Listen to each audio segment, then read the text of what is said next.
কতবার হয়েছে আমরা ভেবেই নেই আজকের দিনটা কেমন যাবে, কিন্তু দিনগুলো কিন্তু তার নিজের মতোই চলে, নিজের গল্প নিয়ে নিঃশব্দ একটা ভাষায়, তাই না? প্রত্যেকটা দিন কিন্তু এক একটা দিনের চেয়ে একদম আলাদা। রাতের নীরবতা ভাঙতেই সকালের আলো একদম ফোঁটায় ফোঁটায় গড়িয়ে পড়ে জানালা বেয়ে। সকাল হলেই ওঠে নতুন রোদ, হাওয়ায় সুর মিশে যায়, আর সেই সুরে সুরে ঘুরে বেড়ায় স্মৃতির এক অজানা গন্ধ। শব্দহীন সময়ের মধ্যে দিয়ে বয়ে চলে অদৃশ্য এক কাহিনী। সব কিছু থেমে যায় না, তবুও কখনো কখনো মন চায় একটু থেমে যাক, সময়টা যেন আর চলে না যাক। কেন এমন হয় জানেন? আর আজকে বা কেন এই কথা বলছি জানেন? আজকে আবার আমার আম্মা আসবে, আর আমার আম্মা আসবে মানেই সে 2 থেকে 2.5 ঘন্টার উপরে থাকবে না, চলে যাবে। এই জন্যই মনটা চায় যে সময়টা এখানেই থেমে যাক, এই 2 থেকে 2.5 ঘন্টা যেন কোনোভাবে পার না হয়ে যাক। আসসালামু আলাইকুম সবাইকে, আমি শ্রাবণী মিম বলছি ঢাকা থেকে। আশা করছি যে যেখান থেকে আমার আজকের এই ভিডিওটি দেখছেন অথবা দেখছেন না, সবাই অনেক ভালো আছেন। আমিও আলহামদুলিল্লাহ অনেক ভালো আছি। দেখতেই পারলেন প্রথমে আলুর শেপটা ছিল একদম লাভ, মানে ভালোবাসার আলু। আলু খেতে আপনারা কে কে ভালোবাসেন নিচে কিন্তু কমেন্ট করে জানাতে ভুলবেন না। তবে হ্যাঁ, যারা আলু খেতে ভালোবাসেন আমিও কিন্তু তাদের দলের একজন। মাংসের মধ্যে আলুর চেয়ে দেখা যায় কি মাংসটা যদি কম হয় অনেকে এটা নিয়ে কমপ্লেন করে, কিন্তু আমার কোনো কমপ্লেন নাই। আমার মাংসর চেয়ে আলু খেতেই বেশি ভালো লাগে। তো রাতের বেলা আমার হাজবেন্ড রান্না করবে, এজন্য আমাকে বলেছিল একটু সব কিছু কুটে বেটে দিতে, তো আমি সেটাই করছিলাম। আর এদিকে দেখেন ইশরাত ঘুমাচ্ছে, ইশরাতের সাথে সাথে রাতের বেলা আমার বিড়ালও ঘুমাচ্ছে। আর এদিকে আমি যেই ভিডিও করতে নিয়েছি অমনি ইশরাত উঠে পড়েছে। দেখেন এই ছোট্ট ছোট্ট কিউট মুখগুলো, এখানে কতগুলো মুখ আছে আপনারা কেউ কল্পনাই করতে পারবেন না। কিন্তু এদের সবার সাথে আমার সময় বেশ ভালো যায়, কিন্তু ওদের কারণে অনেক অসুবিধাও আছে আমার, সেগুলো না হয় পরে কোনো দিন অন্য কোনো ভিডিওতে বলবো। তবে হ্যাঁ, ওরা আছে মানে আমি নিশ্চিন্তে থাকতে পারি, এবং ওদের কারণেই আমি হয়তো এখনো পর্যন্ত বেঁচে আছি। এরপরে যেমনটা বললাম, রাতের নীরবতা শেষ হয়ে যায় আর সকালবেলা আলোর ফোঁটা ফোঁটা গড়িয়ে জানালা বেয়ে নেমে পড়ে। আর এই যে দেখতেই পাচ্ছেন আকাশটা এত সুন্দর ছিল, মাশাআল্লাহ। আল্লাহর সৃষ্টি যে কত সুন্দর, এটা যতক্ষণ আপনি চোখ দিয়ে না দেখতে পারবেন কখনোই বুঝতে পারবেন না যে আসলে আল্লাহর সৃষ্টি কতটা সুন্দর। আর এইখানে দেখেন, যেহেতু আমার বিড়ালদেরকে আমি মিষ্টি কুমড়া খাওয়াই, তো ওদেরকে মিষ্টি কুমড়া খাওয়ানোর পরে কয়েকটা কুমড়ার বীজ আমি আমার টবে লাগিয়েছিলাম, আর সেখান থেকেই এই যে কি সুন্দর কুমড়োর গাছ হয়েছে। আমি এগুলো দিয়ে একটা রেসিপি অবশ্যই ট্রাই করব, আর সেটাও আপনাদের সাথে শেয়ার করব। এখান থেকে হয়তো কুমড়ো ধরবে না, তবে হ্যাঁ, কুমড়োর শাক কিন্তু অবশ্যই খেতে পারবো, সেই আশায় এখনো বসে আছি। আর এইদিকে সকালবেলা শুরু করে দিয়েছি সকালের খাবারের তোড়জোড়। আর আজকের সকালের খাবারটা একটু স্পেশাল, একটু অয়েলি, একটু আনহেলদি। সকালবেলা এখানে আমি লুচি বানিয়ে নিচ্ছি।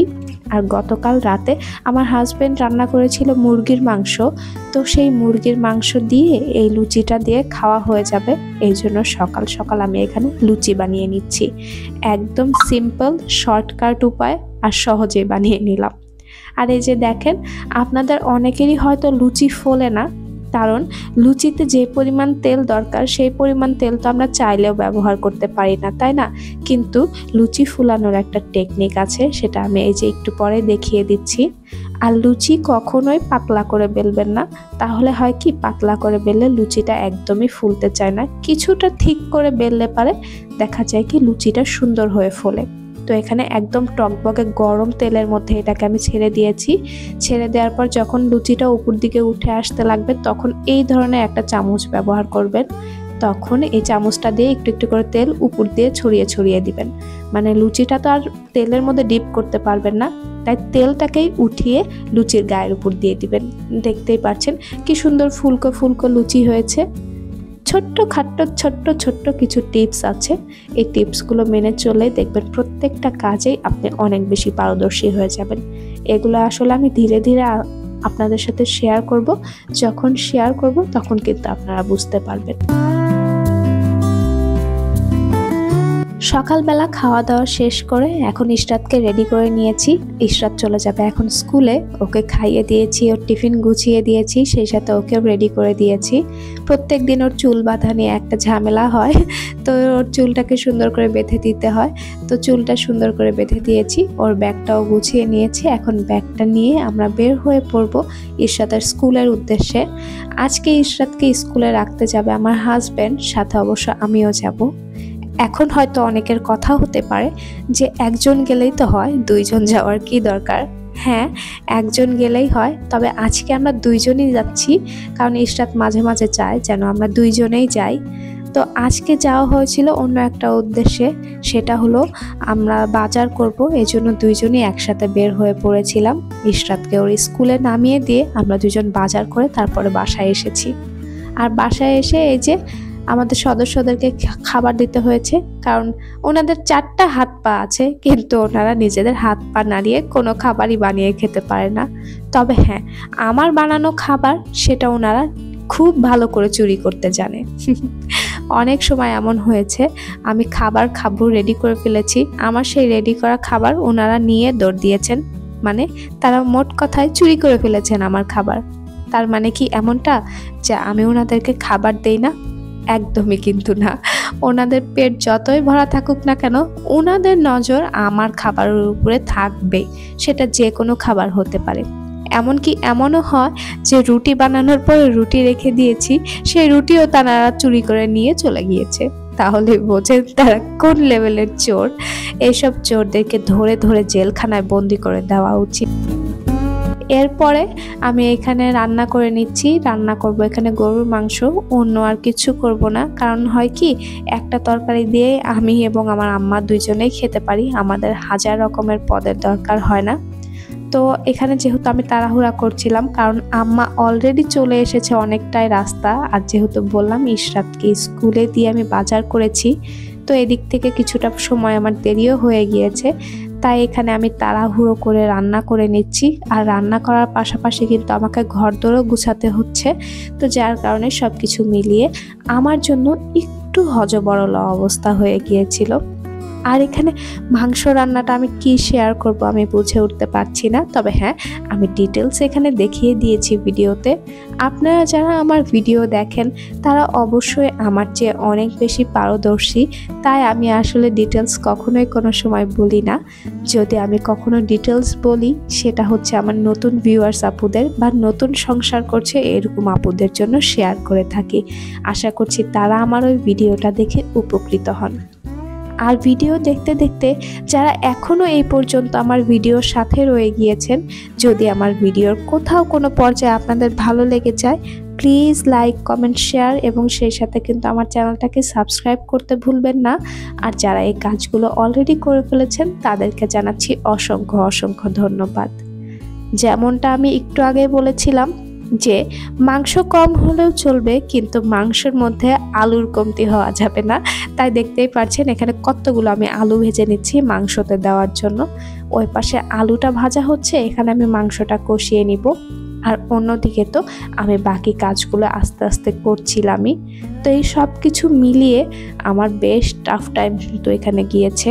কিন্তু তাই বলে কি আমি কোনো কাজ করতে পারি না বা কোনো কাজে আমার অনীহা? একদমই কিন্তু না। তবে হ্যাঁ, আমি এখানে খুব উৎসাহের সাথে রান্না করছিলাম ঠিকই, কিন্তু আমার মনটাও খারাপ হচ্ছিল যে আমার আম্মা আসবে অথচ থাকবে না, চলে যাবে একটু পরে। এইসব কথা মনে হলেই বেশ খারাপ লাগছিল, আবার সেই সাথে আনন্দও লাগছিল। আম্মা আসবে, আর শুধু আম্মা আসবে বলে কথা না, আম্মা আসার সময় অনেক অনেক অনেক জিনিস নিয়ে আসবে। তো সেগুলো দেখে হয়তো আনন্দ লাগবে, কিন্তু একটু পরে আম্মা চলে যাবে, এটা যখনই মনে করছি তখনই আমার মনটা কেন জানি ভার হয়ে আসছে। তো ওইদিকে মাংসটাকে আমি এখানে কষানোর জন্য বসিয়ে দিয়েছি, আর এইদিকে খাবারের জন্য ভাত ধুয়ে দিচ্ছি, মানে ভাতের চাল ধুয়ে দিচ্ছি।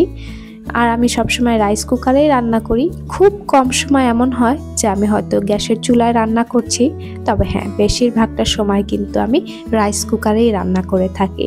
এই রাইস কুকারটা একদম ছোট, আমার সংসার জীবনের একদম শুরু রাইস কুকার এটা। আর এখনো পর্যন্ত এই রাইস কুকারটা বেশ ভালো সার্ভিস দিচ্ছে আমাকে। আর এই রাইস কুকারে ভাত, মাংস, তরকারি, ভর্তা অনেক কিছু করা যায়। তো সব কিছু মিলে রাইস কুকারটা আমার একদম লাইফ সেভিয়ার বলা চলে। চালে একটু বেশি পরিমাণে পানি দিলাম, কারণ আমার আম্মা মানে ঝরঝরে ভাত খেতে পারে না, একটু নরম ভাত খায়, তাই একটু চালে পানিটা বেশিই দিলাম। আম্মা তো একবেলাই আসবে আর একবেলাই খাবে, তাই আম্মুর জন্য না হয় আমরা এখানে একটু নরম ভাত খেয়ে নেব, সমস্যা কোথায় তাতে।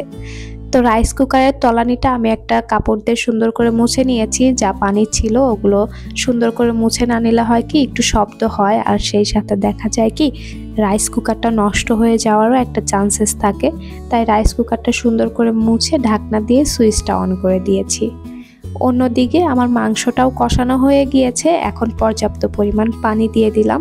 পানিটা দিয়ে মাংসটা সুন্দর করে সিদ্ধ করে নিব, এরপরে নামিয়ে নিব। আসলে এখানে বলার মতো তেমন কিছুই নেই। মাংসের কালারটা মাশাআল্লাহ দেখতে খুব সুন্দর হয়েছে, আলহামদুলিল্লাহ খেতেও বেশ ভালোই হয়েছিল।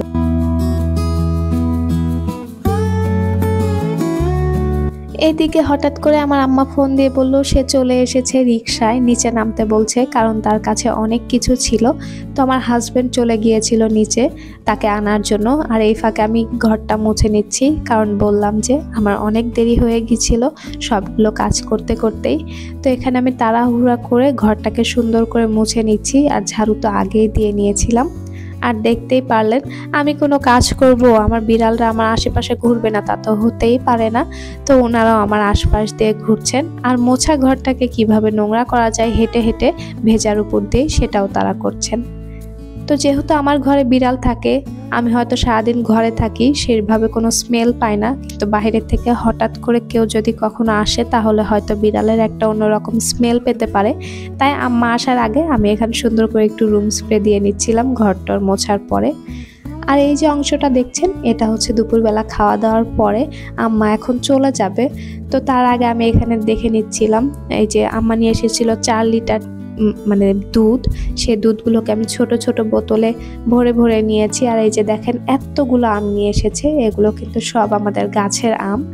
আম্মু আসার সময় লিচু কিনে নিয়ে এসেছে, সেই সাথে জামও কিনে নিয়ে এসেছিল। মায়ের মন সন্তানের কখন কি খেতে মন চায় সেই বুঝেই খাবার দাবার কিনে নিয়ে এসেছে। তো এটাই ছিল আমার আজকের ভিডিও। আশা রাখবো আমার আজকের এই ভিডিওটা আপনাদের ভালো লাগবে। যদি ভালো লাগে অবশ্যই লাইক, কমেন্ট, শেয়ার এবং সেই সাথে কিন্তু আমার চ্যানেলটাকে সাবস্ক্রাইব করতে ভুলবেন না। আর যারা এই কাজগুলো অলরেডি করে ফেলেছেন তাদেরকে জানাচ্ছি অসংখ্য অসংখ্য ধন্যবাদ। আজকের ভিডিও থেকে এখানে বিদায় নিচ্ছি, দেখা হবে নতুন কোনো ভিডিওতে। টিল দেন আসসালামু আলাইকুম সবাইকে।